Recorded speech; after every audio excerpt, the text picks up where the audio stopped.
Well, hello and welcome everyone to Ringler Radio. I'm Larry Cohen, the head of Ringler Associates Northeast Operations. And again, thanks for joining us. Well, our topic today is going to center around spinal cord injuries and how one man has inspired so many through his own personal story. And joining me today as co-host is my Ringler colleague from Seattle, Washington, Tony Robinson. Tony is currently a member of the Ringler Associates Board of Directors, having been elected back in 2011.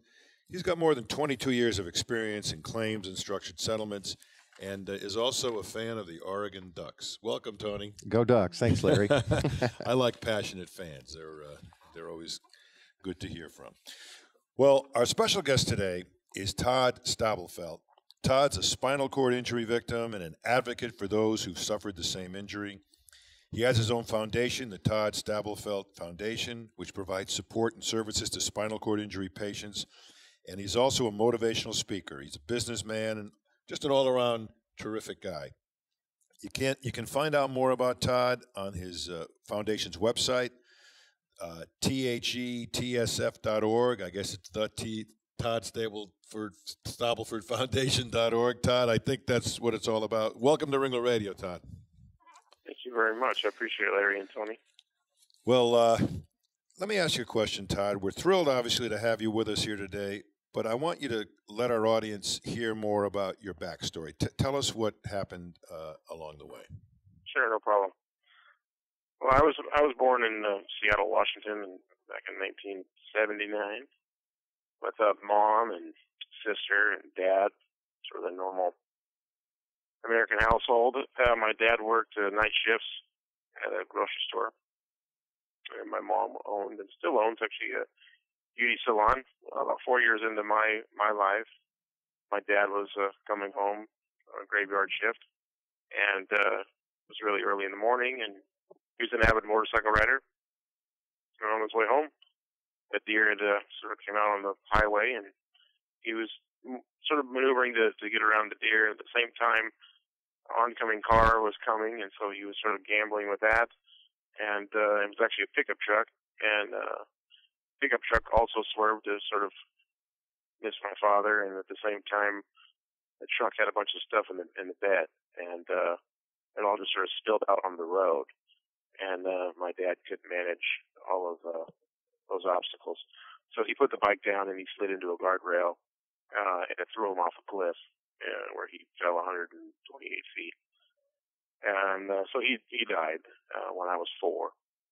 And unfortunately, the story is what's sadder is that 4 years after that, this was now 1987, my mom decided that summer to remodel her bedroom and get rid of his sort of remaining items.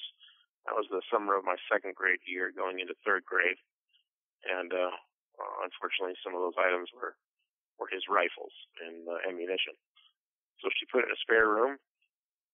And you got to remember, too, that was in the mid-'80s when Bruce Willis was taking care of business, and Arnold Schwarzenegger was still a little bit over, 6 feet tall, and we had Sylvester Stallone, who was a little bit over 5 feet tall, and they were still doing their thing and saving us from all the issues. And we had thought guns were it, World War III was around the corner. And unfortunately, we started playing with some guns. And went to bed that night, woke up the next morning, and my cousin asked to play the guns again, so we started to. And he shot me with a .22 bolt-action rifle in the chin, and the bullet went through my horse throat and severed my spinal cord at C4. So I can feel and move from my shoulders up. Everything from the shoulders down doesn't work. And sadly, all I feel is pain, which is an interesting sort of concept when you can't feel anything, in quotes. So that's sort of how I got injured. The first 8 years of my life is pretty rough. So you said C4 quadriplegic, and a lot of our listeners probably don't know what that means, and I think that's one of the reasons, I thought it'd be great to have you on is to share your experience. But let's start with, just from the technical term of a C4 quadriplegic, what exactly is your injury? What does that mean? Sure, no problem. Well, we all know that we have a spine, and everything that sort of runs through that to control your bladder, to move your fingers, to running, to walking, all goes through a spinal cord, which is was obviously inside sort of a licorice type material within the spinal system. And so I'm actually referred to as a complete C4 quadriplegic, which means that my spinal cord is completely severed at the fourth cervical vertebrae.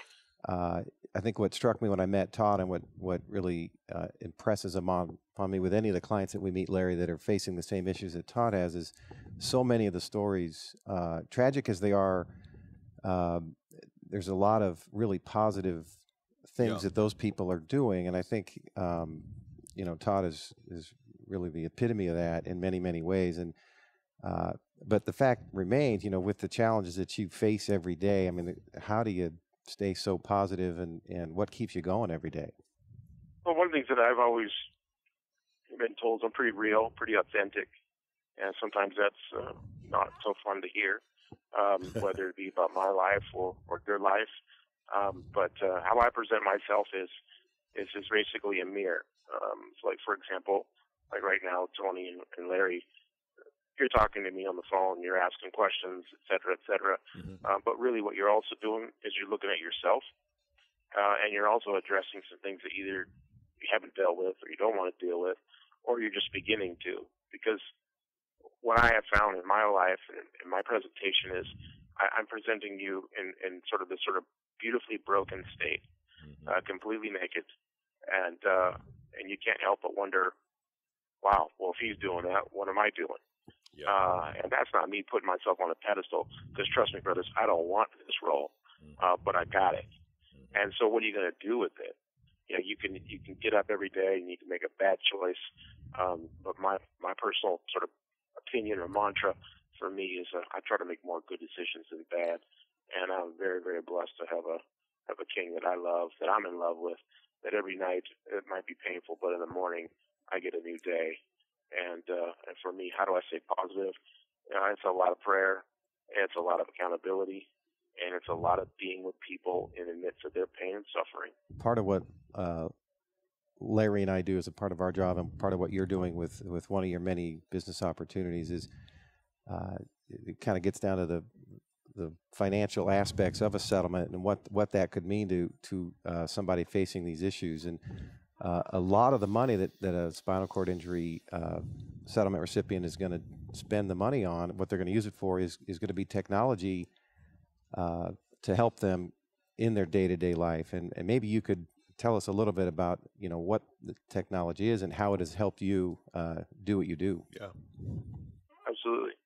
Yeah, I think that the biggest contributions, that are sort of the, I guess, outflows, yes, would be the technology piece, a bit of a large umbrella, and also the caregiving component too. Those two segments are definitely the biggest expense monthly for folks who are at that sort of high spinal cord injury. But technology is, man, it's everywhere. Being injured in the 80s versus being injured now is a different story.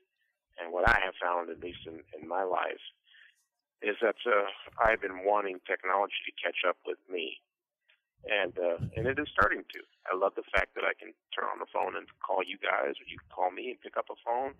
I can use a computer on my own power and not have anybody help me with it.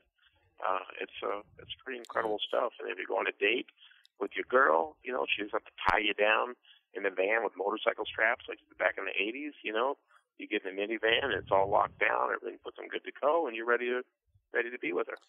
So there you go. Everywhere. It's terrific that technology can give you that big of a hand. It's we see it in either a lot of the motorized wheelchairs, Tony, on some of the cases that even aren't as serious as Todd's. Where those technology innovations have taken over the last 20 years are just amazing. Todd, you're absolutely right. Well, Todd, I want to tell you this has been an inspirational show. I wish you all the best as you move forward. And Tony, I know thank you for bringing Todd to our attention, and I know you're inspired by his story as well. Yeah, Todd, I do appreciate you coming on. My last closing thought is, don't forget me when you go to Sundance or Cannes, okay? Anytime, brother. Anytime. Well, let me just close this extraordinary show by saying that I hope that Todd's courageous story serves to inspire all of our listeners out there in their own lives. And I always say at the end of every show, go out and have a great day. But today I think I'm going to say something a little different, Tony. I'm going to say go out and have not only a great day, but also a grateful one. Be sure to check out the entire podcast as well as other Ringler Radio shows at LegalTalkNetwork.com and WringlerAssociates.com. And for more information on Todd and his foundation, please go to thetsf.org.